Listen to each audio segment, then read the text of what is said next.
Hello guys! So ngayon is may nagbalik sa atin ng LM2596 na buck converter na voltage regulator. So ngayon is itetest natin and napansin ko rin na pares red tong nasa kanyang in and pares black tong nasa out. So okay lang naman yan as long na nasusunod nyo yung polarity ng ating converter na to. So meron ako nakahanda ditong power supply. So positive to positive and negative sa negative. Ayan. So may nakaready na rin tayong voltmeter. So check natin yung kanyang voltage. Ayan, as you can see is nasa 11.4 yung kanyang voltage.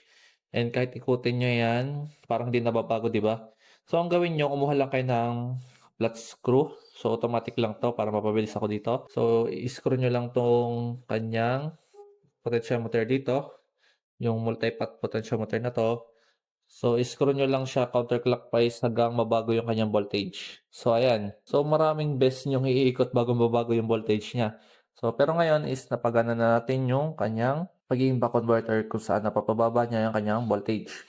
So, yun lang guys, ang troubleshooting tips natin dito. So, may other video na rin ako dito dati sa back converter na to. So, kailan check nyo na rin yung video na yon and thank you sa panonood.